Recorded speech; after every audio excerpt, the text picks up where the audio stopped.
Where else but in Disney's Animal Kingdom could you get up close and personal with some of the most exotic and rare animals in the world? Welcome back to Asia.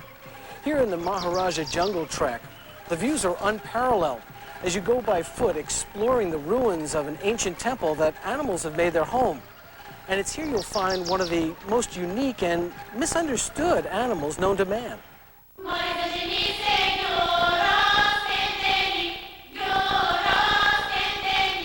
Because some of our guests might be a little put off by bats, we wanted to make sure they knew where they were going. I wonder why nobody don't like me.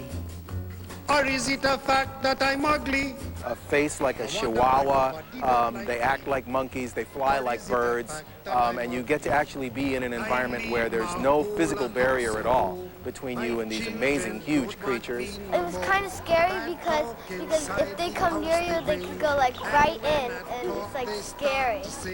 Mama, look up, boo-boo. There's a lot of misconceptions about bats. A lot of people are afraid of them. There's a lot of old wives' tales about them. Well, bats are actually very, very beneficial to people. These fruit-eating bats help people by dispersing seeds of fruits, and they also help to pollinate those plants. There are studies that have shown, one bat will eat, up to 600 insects a night. Some caves have 1 million bats in them. When they go out at night, they literally eat tons of insects before they come back in the morning to roost. Yeah, we saw the bats. Bats are not my thing, but it's very nicely done. I kind of like it, actually. Don't you worry about a thing.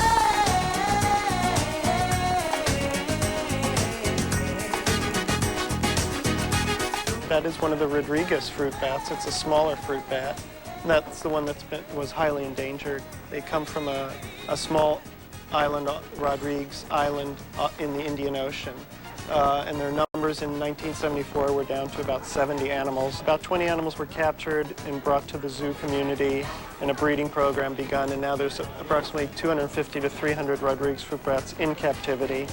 These larger ones are the Vampirus, the Malayan flying foxes. I just went to the zoo and I saw just like little bats, but here I saw like big bats. And that really surprised me. Malayan flying foxes have wingspans up to 6 feet. And just the uniqueness of the leathery wings, the flight, hanging upside down. I mean, everything about them is very unusual for a mammal.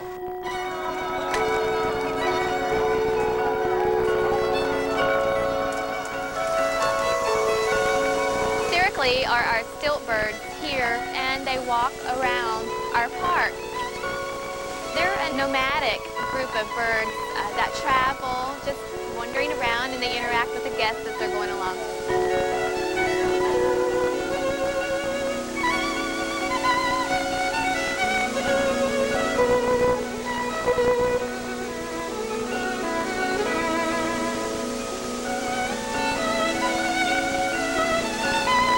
The world does not consist of large mammals alone, elephants and lions and zebras and giraffe, but there are hundreds of different species of birds that are endemic to every part of the world and to specific environments. Look at the blue on their face, Mom. Cool. Okay.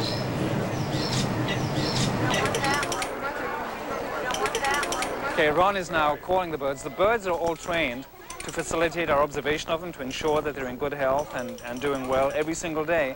And a number of times throughout the day, Ron will call the birds by using the clicker and by rewarding their attention with these lovely juicy bugs that we have in this chalice. We have a very elegant Asian chalice to contain the worms. No! Alicia. Hold their hand. Alicia. Pick it up and throw it in, sweetie. It's not going to bite you. Pick it up. No! Gross.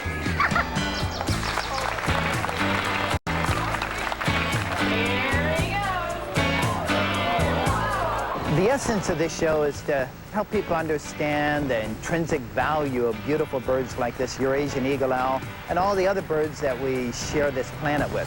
We also hope to help them understand a little bit more about the environment and how important every species is to our own survival. We want them to do natural behaviors because we like to showcase the natural abilities of birds. Having them perform like little people isn't always necessary to impress people. Now I have some grapes in my hands, and we're going to pretend these grapes are a little bug. Now picture this, little rosy sitting on a tree branch, along comes a bud flying along. What does Rosie do? Catches it, just like that. Nice job, little girl. You want to see that again? All right, we'll give her another chance. Here we go, Rosie. You ready? You paying attention? Here we go. Nice catch. Everybody wants to be a cat. We are standing in the ruins of the Maharaja's palace, and we're overlooking this magnificent old fountain, and there are two tigers in the pool playing with a large rubber ball which they have decimated over the several months they've had it.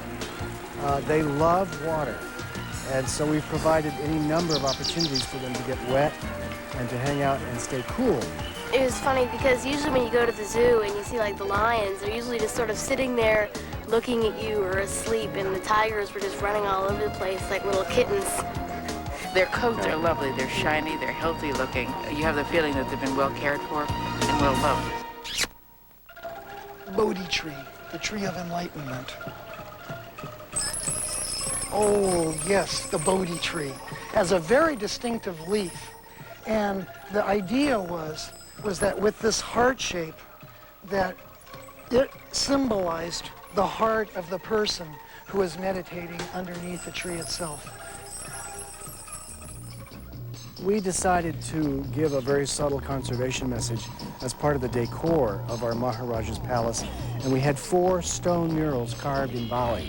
The first mural shows the Tree of Life surrounded by animals, no humans in sight, all is in harmony. The second mural shows man who's stepped into the scene, and out of his arrogance and his ignorance, he's cut down the Tree of Life. Animals are starting to flee. The next scene, man is being shown who's boss, nature is rebelling, animals are dying or fleeing, and man is learning a serious lesson. In the final panel, humbled at the power of nature, man kneels as he watches the Tree of Life resprout, animals are returning, and he recognizes his place in the circle of life. More thrilling adventures ahead with Disney's Animal Kingdom.